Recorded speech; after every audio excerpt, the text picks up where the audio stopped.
This is Public Occurrences, both foreign and domestic. And now your host, Michael O'Fallon.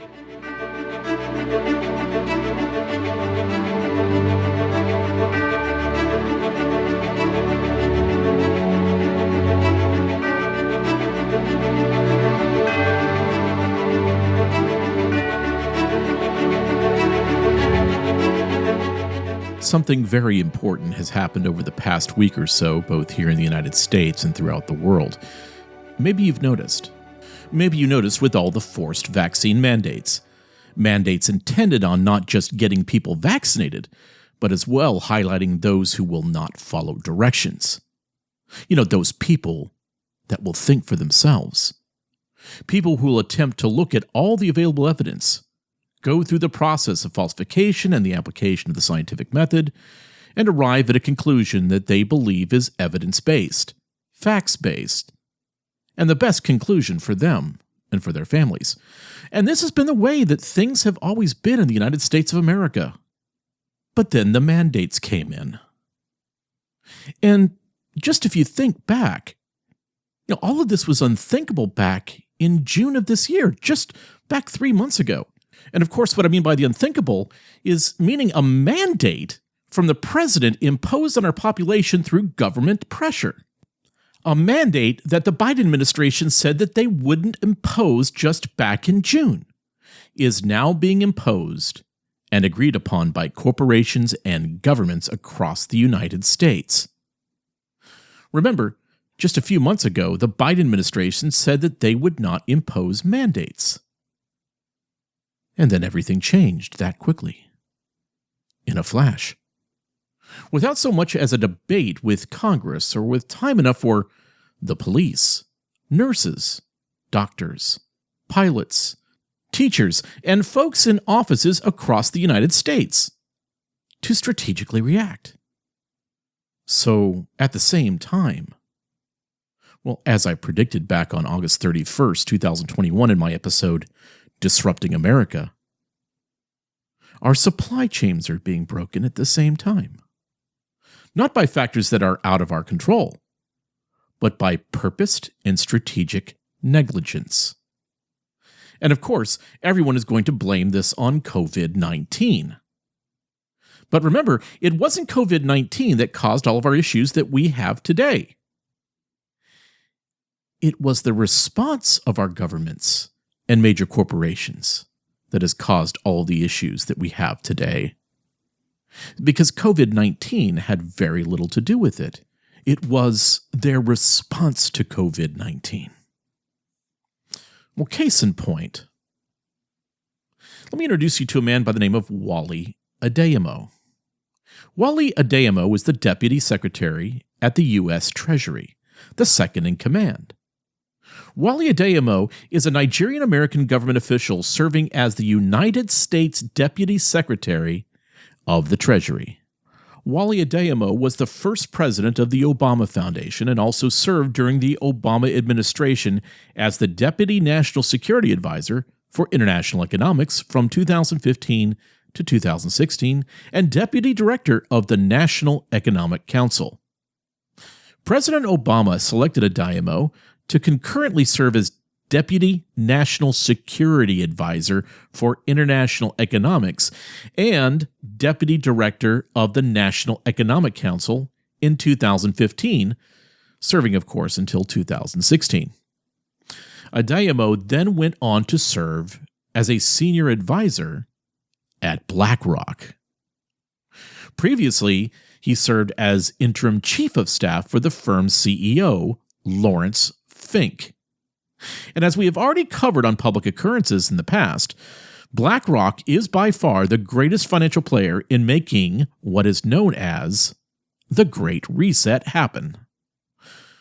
Now, this is from USA Today back in 2020, and I quote, "Big money is turning its back on companies that aren't conforming to one simple idea: sustainability. And it's fueling one of the biggest transfers of capital the world has ever seen.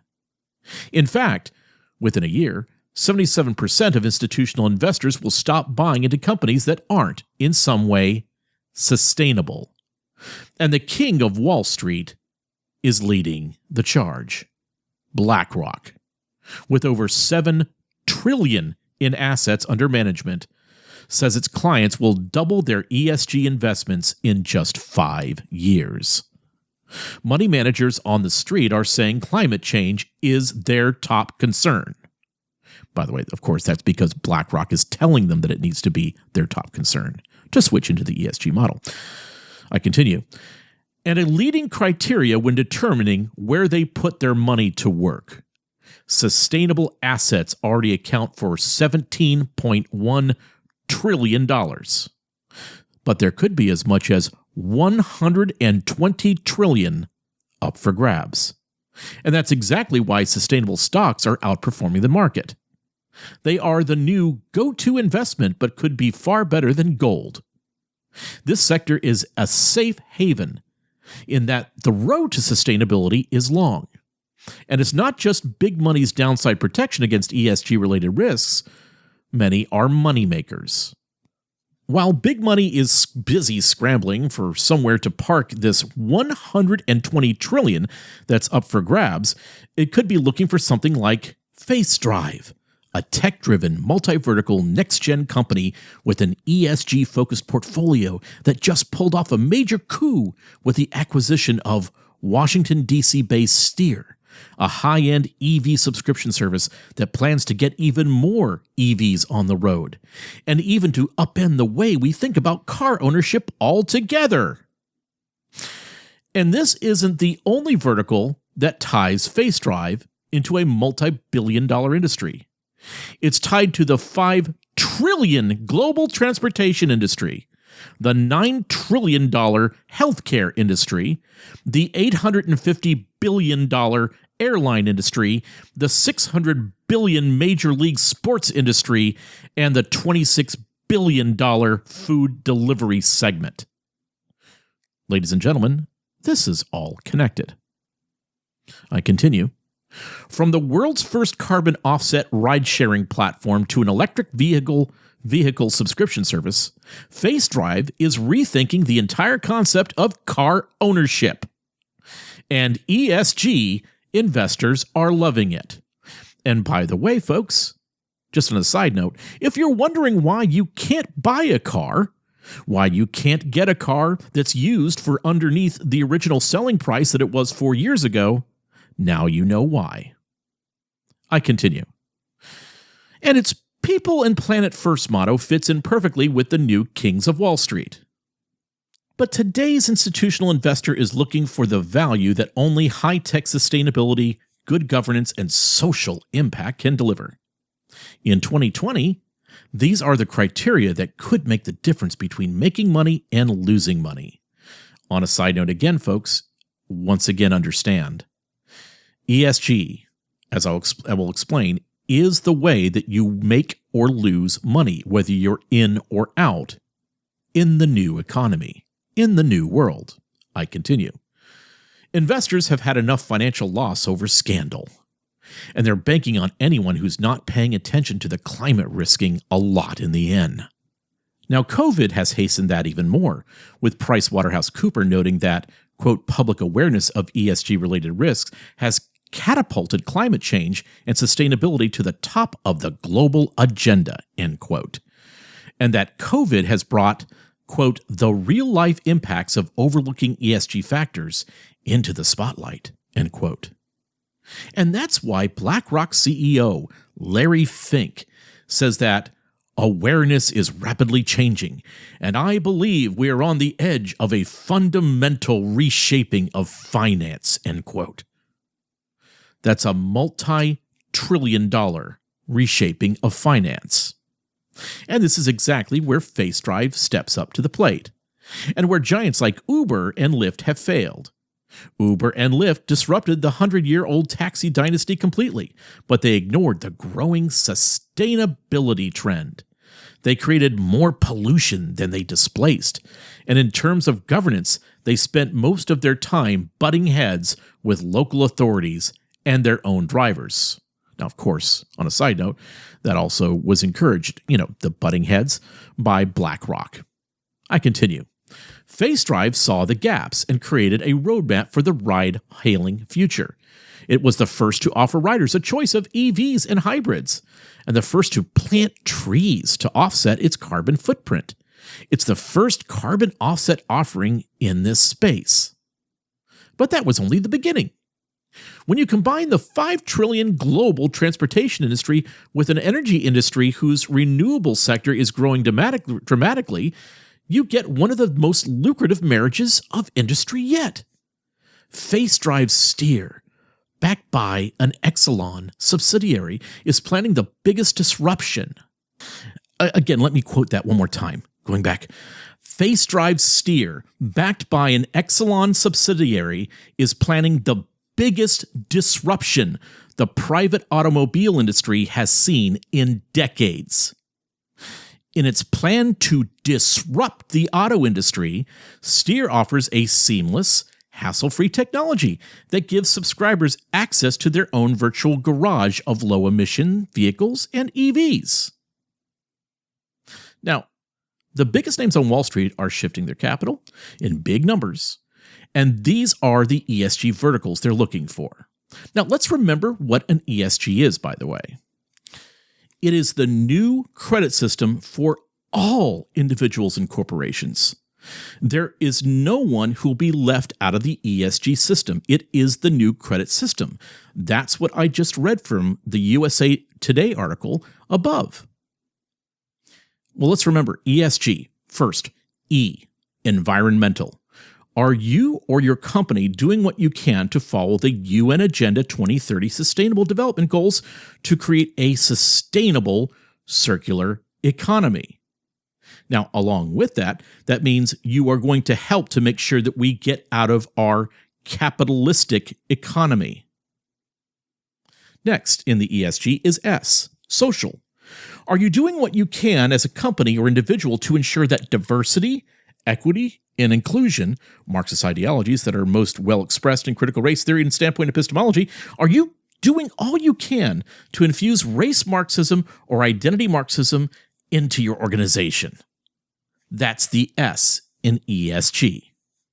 And finally, the G, governance. Governance. Are you doing all that you can to support and forward all of the goals of the new tyrannical government that is demanding these ideas become the new neo-Marxist, fascistic guidelines for our nation and world? Are you doing this? Will you be obedient? Will you follow the rules? Those of you in the education sector, the first responders, the travel sector, those of you in the restaurant industry, in the tech industry, in the information industry, will you obey? Well, what are the consequences? Well, for the consequences, let's get back to Mr. Wally Adeyemo, who worked at BlackRock, who worked for Obama, who is now our United States Deputy Secretary of the Treasury.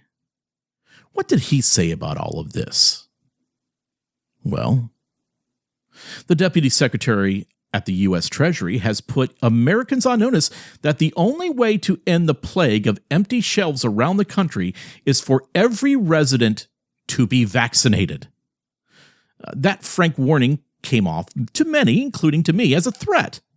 Because Wally Adeyemo, the Biden administration's second highest official in the Treasury Department, appeared to publicly blackmail the still sizable portion of Americans who have not yet been vaccinated against COVID-19 during an interview last Thursday on ABC, seemingly blaming them for the ongoing shortages of consumer goods that have led many to mock the president as Empty Shelves Joe.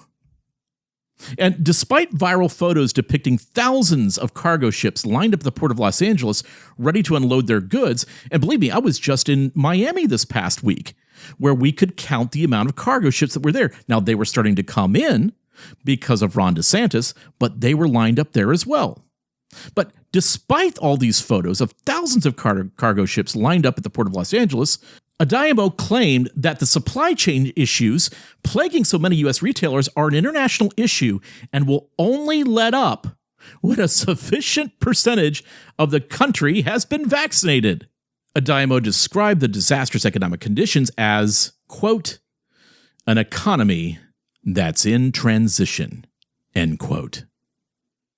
And as I have been warning all of my listeners to the causes of things since 2017, you would know that we are being forcibly transitioned from an analog, objective, capitalist world and system into a digital, subjective, national socialist, fascist, neo-Marxist system. It is out with the old and in with the new. And so the old must be broken. It must be damaged. It must be discarded. The old must be shown to be weak and fragile. And then you can bring in the new. The new world order. The new system of intersectionally distributed revenue, opportunities, and goods. The new system of constant surveillance. The new system of totalitarianism. That is what Adeyemo is referring to when he describes the disastrous economic conditions as, quote, an economy that's in transition, end quote. You see, the Biden administration is transitioning you. Major corporations are transitioning you. The military is being transitioned to fight for a new global order. The senators and congressmen, Democrat and Republican alike, are transitioning you. And your faith-based religious organizations, evangelical, Catholic, Muslim, Buddhist, Mormon, their leaders, they are softening the blow and preparing you to transition. That's what's happening. This is what Build Back Better is all about. But that isn't all that Adeyemo said. Adeyemo acknowledged that, quote, we are seeing high prices for some of the things that people have to buy, end quote. And while he praised the administration's stimulus payments, the beginning of permanent socialism and the creative class, he also pinned the blame squarely on the unvaccinated. See, because Adeyemo just stated, quote, the reality is that the only way we're going to get to a place where we can work through this transition is if everyone in America and everyone around the world gets vaccinated, end quote. You see, Adeyemo said the quiet part out loud. Their masks are coming off. They're telling you what they're really up to. It's no longer a conspiracy theory. And so by adding fuel to the conspiratorial fire, Adeyemo explained that the primary reason Biden continued to push for everyone to be vaccinated was that only then, when everybody's vaccinated, could the White House, quote, provide the resources the American people need to make it to the other side, end quote. That's right. Adeyemo made the statement that people will get their supplies when they are obedient to Biden's and Klaus Schwab's desires to get the jab. You get the jab, you be obedient, you get your food, your electronics, your medicines. You just have to be a good boy. And if you don't, they will enact embargoes on the American people. That's what this is. This is a U.S. self-imposed embargo by the Biden administration with the help of California on the people of the United States of America. A U.S. imposed embargo against the U.S. An embargo encouraged by the United Nations, the World Economic Forum, and China to break the United States.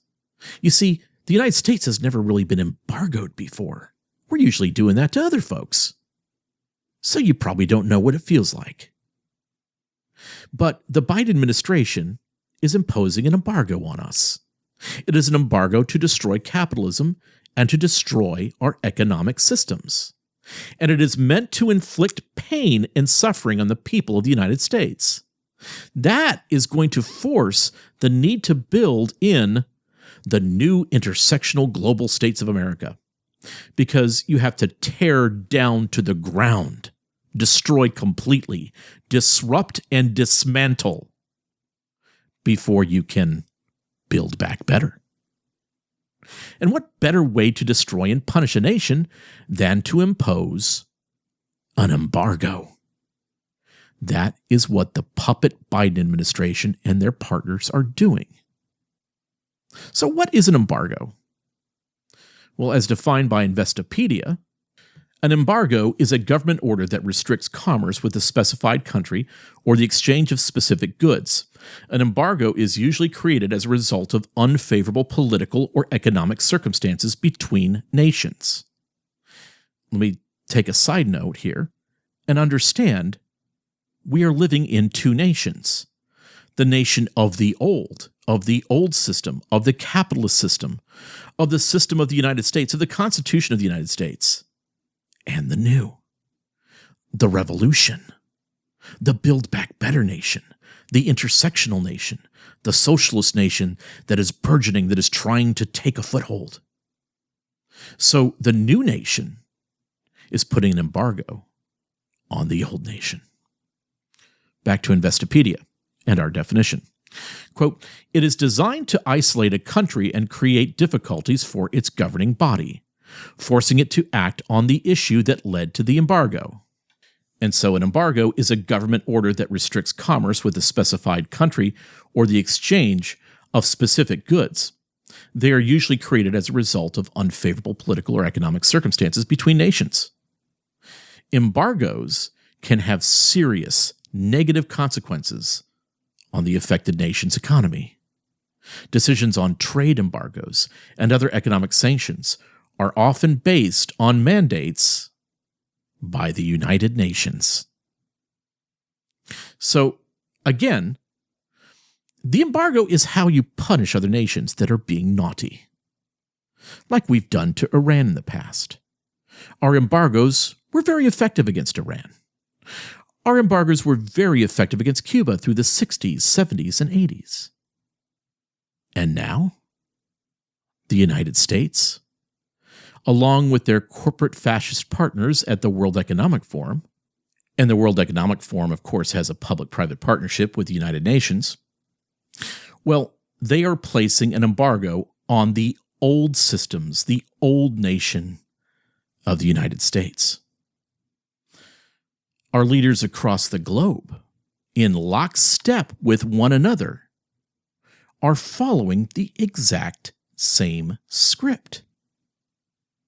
See, when all the Western leaders have the exact same ideas at the exact same time, use the exact same catchphrases like Build Back Better, and push the exact same narratives, it shows that they really are not leaders at all. Real leaders write their own scripts.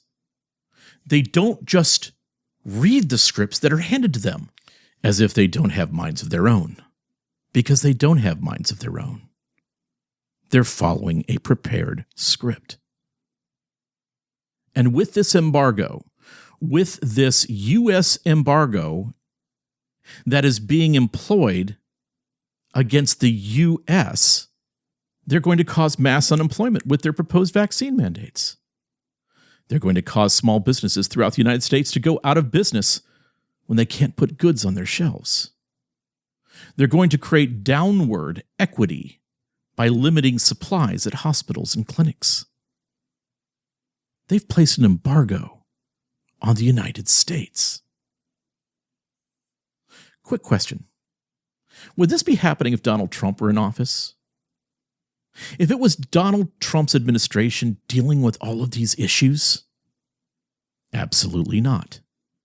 And you know for darn sure that Pete Buttigieg would not be on maternity leave. You know that Trump would be on the phone calling everyone and anyone to ensure that goods got to shelves, that medicines would be getting to those that need medicines, that people's jobs would be protected, that food delivery would be on time, that solutions would be created.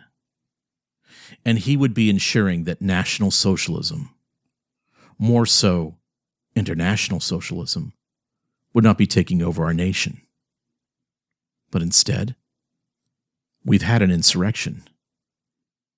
And the enemies of the United States are within our own government.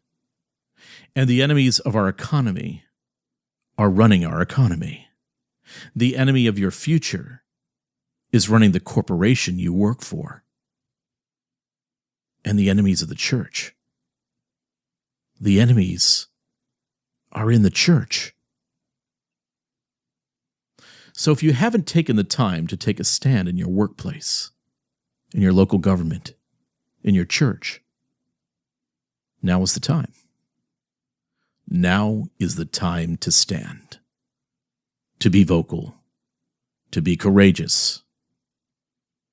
Firstly, the enemies must be escorted out of office, out of publicly traded companies, and out of the ministry. We must fire them all. They must be fired out of education, everywhere, both in the public and private institutions. And you need to get ready to lead. And this will not be easy. It really is that simple. But it will not be easy. And you may lose everything in the process. But I will ask you this question once again. What are you made of? And